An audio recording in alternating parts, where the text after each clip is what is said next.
शुरू करते हैं। साथियों, आप सबको इस बात की जानकारी होगी कि दिल्ली के माननीय उपराज्यपाल विनय सक्सेना जी लगभग रोज सुबह उठकर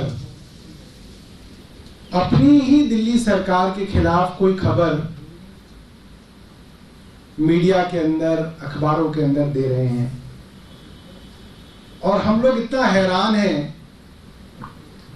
कि एलजी का तो एक कॉन्स्टिट्यूशनल ऑब्लिगेशन होता है,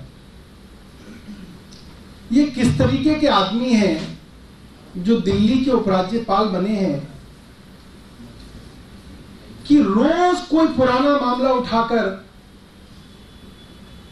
ये दिल्ली की चुनी हुई सरकार के ऊपर हमला करते हैं। हमने पिछले 2 हफ्तों में देखा विनय सक्सेना जी जब खादी उद्योग के चेयरमैन थे, उनके ऊपर 3 बड़े गंभीर आरोप लगे।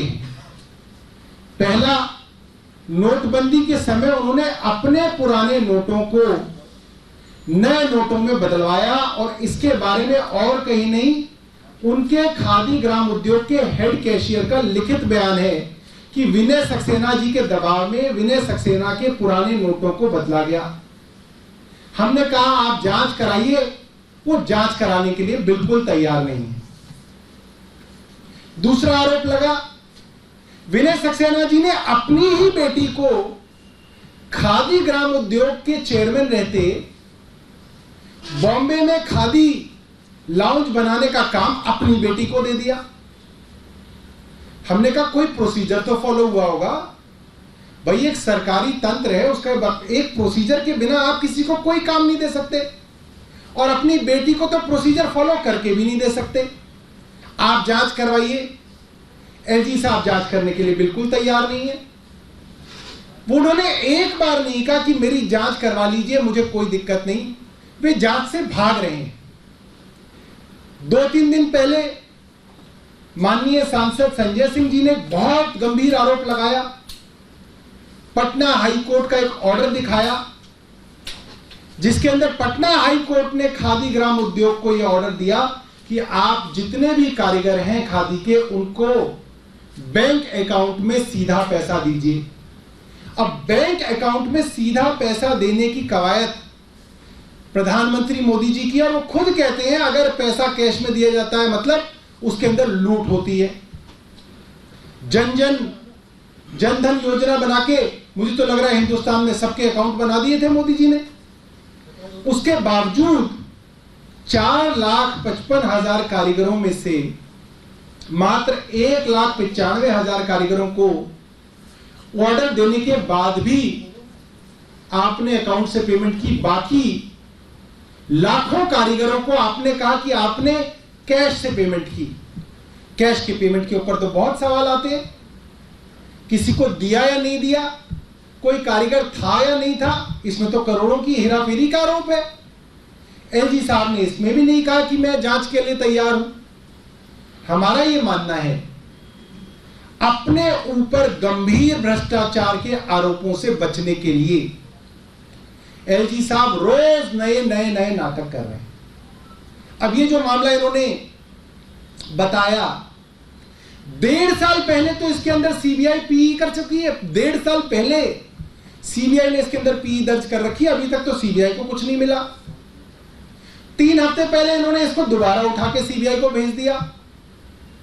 कल इन्होंने तिवारा इसको सीबीआई के पास भेज दिया। भाई आपको इसकी समझ है या नहीं है? मैं पत्रकार बंधुओं को बताना चाहता हूं, इस मामले के अंदर एक भी बस नहीं खरीदी गई, एक भी रुपए की पेमेंट नहीं की गई। इसके अंदर टेंडर प्रक्रिया के अंदर कोई इंक्वायरी हुई और सरकार ने कहा जब तक इंक्वायरी होगी टेंडर प्रोसेस को रोक दिया जाएगा, हम एक बस नहीं खरीदेंगे। आप पूरी इंक्वायरी कर लो, मगर करके बता दो कि गड़बड़ी है या नहीं है। अगर गड़बड़ी नहीं है तो फिर बस खरीदनी जरूरी है।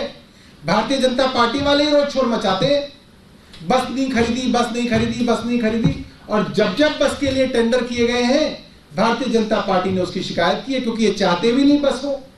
तो भाई एक तरफ तो करो, या तो बता दो भ्रष्टाचार हुआ है ताकि वो प्रोसेस खत्म कर दे, नया प्रोसीजर शुरू कर दे, या बता दो कि उसके अंदर भ्रष्टाचार नहीं हुआ ताकि उस प्रोसेस को आगे करे। हमने तो प्रोसेस तभी से रोका हुआ है,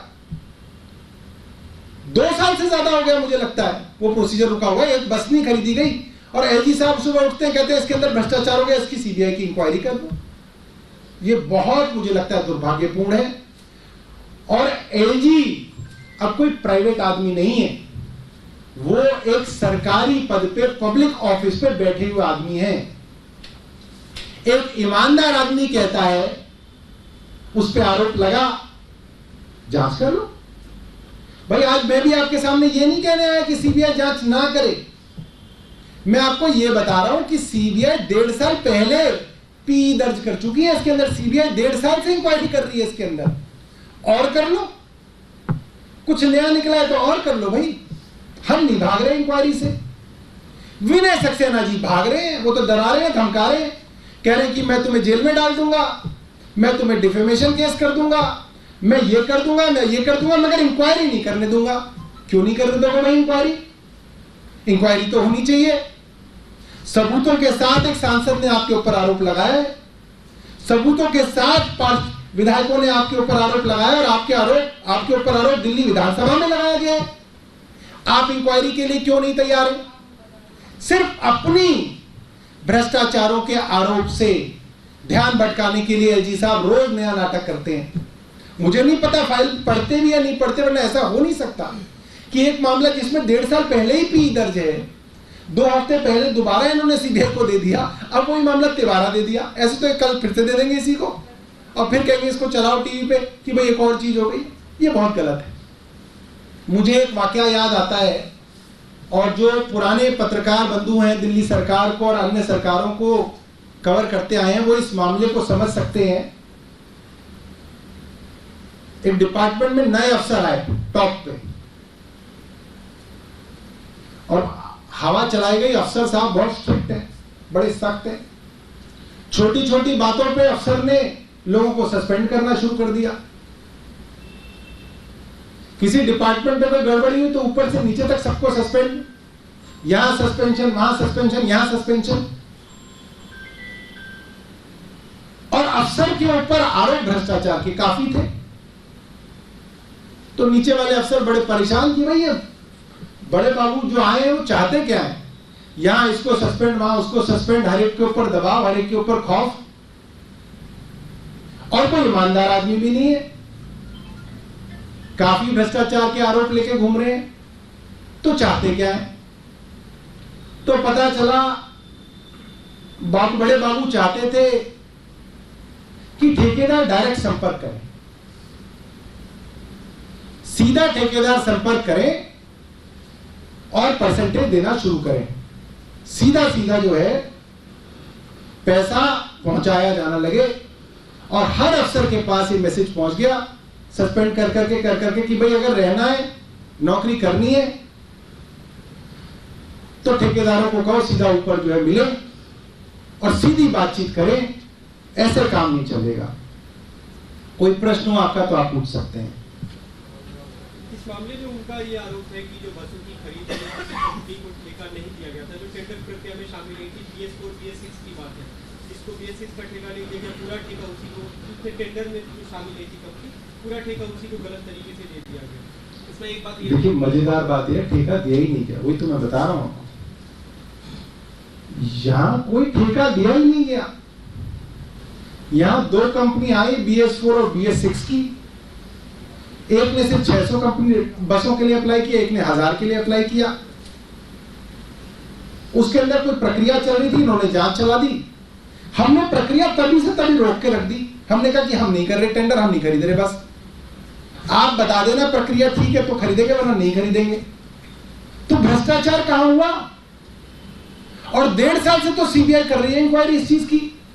इसके ऊपर एलजी साहब ने, जो पुराने एलजी थे अनिल बैजल साहब ने, उन्होंने 3 मेंबर्स की कमेटी बनाई थी। एक रिटायर्ड अफसर थे, एक उसके अंदर विजिलेंस के आदमी थे, एक और कोई आदमी थे, 3 अफसर थे। और उन्होंने अपनी रिपोर्ट में कहा कि अगर कोई छोटी मोटी इसमें त्रुटि है तो भी वो बोनाफाइड है, मतलब अच्छी नीयत से किया गया काम है और उसमें कोई क्रिमिनल नेग्लिजेंस नहीं है। कोई उसके अंदर जो है भ्रष्टाचार, क्रिमिनल नेग्लिजेंस का कोई क्रिमिनल एंगल ही नहीं है। ये इनके ही पुराने एलजी की रिपोर्ट है। अब ये निकाल के क्यों हर डिपार्टमेंट के अंदर जो है यहां भ्रष्टाचार हो गया, यहां भ्रष्टाचार हो गया, यहां भ्रष्टाचार हो गया, साबित कुछ नहीं हुआ अभी तक। रिपोर्ट हर चीज की मांग लेते हैं, इसके ऊपर इंक्वायरी, इसके ऊपर इंक्वायरी, इसके ऊपर इंक्वायरी। खुद कब कराएंगे एलजी साहब इंक्वायरी? अरे अरविंद केजरीवाल तो सीना ठोक के कह रहा है कर लो इंक्वायरी, सीबीआई से करा लो, ईडी से करा लो और 2-4 से करा लो। आप डरे डरे घूम रहे हो कि मेरी इंक्वायरी ना हो जाए। अरे एलजी साहब आओ ना पब्लिक ऑफिस में, खुला हो ना, बोलो कि हाँ मेरे लिए इंक्वायरी के लिए कोई दिक्कत नहीं है, मैं सिफारिश करता हूं मेरे ऊपर इंक्वायरी कराई जाए। निकला एलजी साहब से मुंह से शब्द? निकलेगा भी नहीं। पब्लिक ऑफिस के अंदर आपको इंक्वायरी के लिए तैयार रहना पड़ेगा एलजी साहब, आप भाग नहीं सकते और आप डिफेमेशन के नाम से डरा नहीं सकते। हम डरने वाले लोग नहीं है, बहुत आए डराने वाले चले गए, हम डरेंगे नहीं, सवाल पूछेंगे। इसमें आरोप ये भी है कि जो डीटीसी के चेयरमैन बनाए गए उनके नियमों में भी गड़बड़ी की। मैं बता तो रहा हूं आपको, देखिए क्या होता है, एक डिपार्टमेंट काम करता है, उसके अंदर 100 चीजें होती हैं, हर चीज के अंदर भ्रष्टाचार नहीं होता। बहुत सारी चीजें होती हैं जो बोनाफाइड होती हैं। आप देखिएगा कानूनी शब्द है बोनाफाइड। एक अच्छी नीयत से काम करने के लिए आप कुछ काम करते हैं, वो बोनाफाइड ही होता है। मगर अपनी बेटी को किसी चीज का काम दे देना वो बोनाफाइड नहीं होता। अपने पुराने नोट बदलवा लेना वो बोनाफाइड नहीं होता। हाईकोर्ट के ऑर्डर के बाद भी आप वर्कर्स को कह रहे हो कि आप कैश पेमेंट कर रहे हो, वो बोनाफाइड नहीं होता। उसके अंदर भ्रष्टाचार के आरोपों की जांच होनी चाहिए और हम तो कह रहे हैं इसकी भी तो जांच हो रही है ना भाई। इसमें कोई भी एलजी साहब का सवाल ऐसा नहीं है जो नया हो।